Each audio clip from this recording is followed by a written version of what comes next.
Bonjour à tous et bienvenue dans cette nouvelle vidéo. Aujourd'hui, on va traiter la deuxième partie du cours du système nerveux, la motricité volontaire. Dans la première partie, nous avons déjà traité le premier chapitre du système nerveux, la sensibilité consciente. Donc pour ceux qui n'ont pas encore regardé le chapitre de la sensibilité consciente, je vous ai mis le lien de la vidéo dans la partie commentaires. Pour le plan qu'on va suivre tout au long de cette vidéo, on va commencer par la notion de la motricité volontaire, puis on va déterminer les éléments intervenant lors de cette activité nerveuse et on terminera avec le trajet de l'influx nerveux lors de la motricité volontaire. Notion de la motricité volontaire. La motricité volontaire est l'activité nerveuse qui permet la réalisation des mouvements volontaires contrôlés par le cerveau. Ils sont exécutés selon la volonté de la personne, c'est-à-dire que la motricité volontaire représente les mouvements volontaires qu'on effectue avec notre volonté. Par exemple, lorsqu'on prend un stylo ou un cahier pour écrire, ou bien lorsqu'on commence à écrire sur un cahier. Autre exemple, lorsqu'on frappe la porte de quelqu'un, ces deux actions sont des actions volontaires qui rentrent dans le cadre de la motricité volontaire. Donc, la motricité volontaire représente les mouvements volontaires précis, rapides et réfléchis, car la personne prend la décision volontairement pour les exécuter.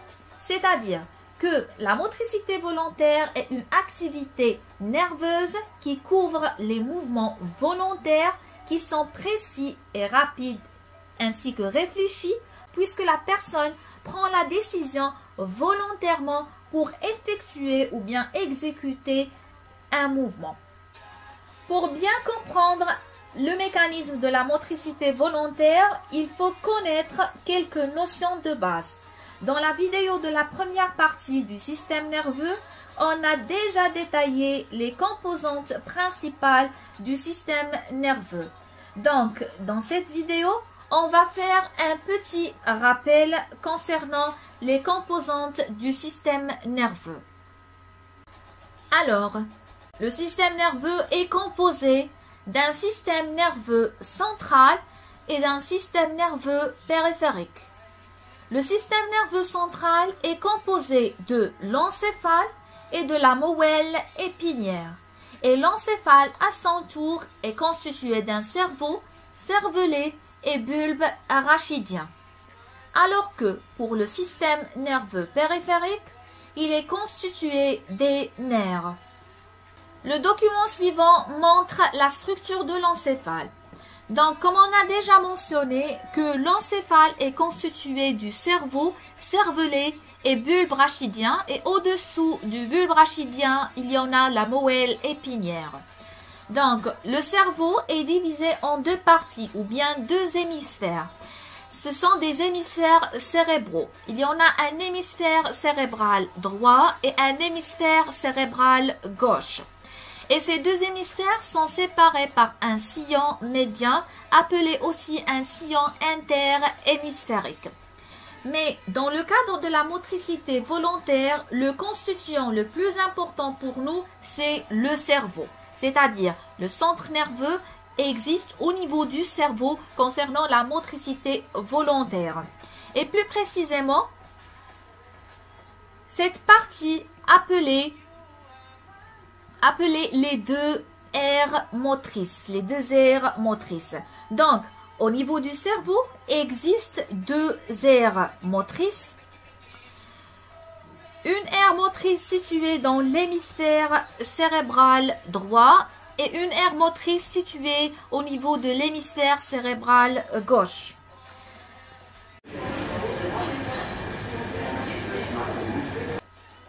Maintenant, on passe vers les éléments intervenant lors de la motricité volontaire.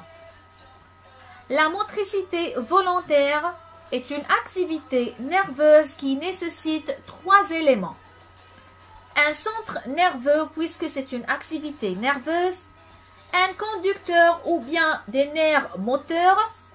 Moteur, ça signifie que ce nerf va transmettre un message nerveux qui va assurer un mouvement. Donc, lorsqu'on entend moteur, directement, c'est en relation avec mouvement. Et le troisième élément, c'est l'organe effecteur, c'est-à-dire l'organe qui va assurer le mouvement volontaire. Donc, pour le centre nerveux de la motricité volontaire, c'est toujours l'aire motrice. Et on a déjà mentionné qu'il existe 2 aires motrices au niveau du cerveau. Une aire motrice gauche située sur l'hémisphère cérébral gauche du cerveau et une aire motrice droite située sur l'hémisphère cérébral droit du cerveau. Alors que la moelle épinière et les nerfs moteurs jouent le rôle du conducteur ou bien des nerfs moteurs. Et pour le muscle, il joue le rôle de l'organe effecteur puisque les organes du corps humain sont constitués principalement des muscles. Donc le muscle effectue le mouvement volontaire. Lorsqu'on veut faire un mouvement volontaire, un message nerveux appelé l'influx nerveux moteur, comme on a déjà mentionné, c'est en relation avec le mouvement, se forme dans l'aire motrice située au niveau du cortex cérébral, c'est-à-dire située au niveau du cerveau. Cet influx nerveux moteur va être transmis par la moelle épinière et les nerfs moteurs vers l'organe effecteur pour réaliser le mouvement volontaire désiré. Donc, pour le mécanisme de la motricité volontaire, lorsqu'on veut faire un mouvement volontaire, par exemple, lorsqu'on veut serrer la main, la première étape, c'est qu'un message nerveux appelé l'influx nerveux moteur se forme au niveau de l'une des aires motrices situées au niveau du cortex cérébral, c'est-à-dire situées au niveau du cerveau. Comme explication, formation d'un message nerveux appelé l'influx nerveux moteur au niveau de l'un ou bien au niveau de l'une des aires motrices. Deuxième étape, c'est que ce message nerveux appelé l'influx nerveux moteur va être transmis vers l'organe effecteur. La moelle épinière et les nerfs moteurs qui assurent la transmission de l'influx nerveux moteur de l'aire motrice vers le muscle ou bien vers l'organe effecteur. Alors, la troisième et la dernière étape, c'est que lorsque l'organe effecteur reçoit l'influx nerveux moteur, il effectue le mouvement volontaire désiré et on obtient une motricité volontaire. Alors, la motricité volontaire nécessite 3 éléments. Un centre nerveux au niveau duquel se forme l'influx nerveux moteur. Ce centre nerveux est l'aire motrice ou bien l'une des aires motrices situées au niveau du cerveau. Deuxième élément, un conducteur ou bien des nerfs moteurs. C'est la moelle épinière et les nerfs moteurs qui transmettent l'influx nerveux moteur du centre nerveux vers l'organe effecteur. Alors que le troisième élément nécessaire est le muscle, c'est-à-dire l'organe effecteur qui va assurer le mouvement volontaire désiré. Une remarque très importante.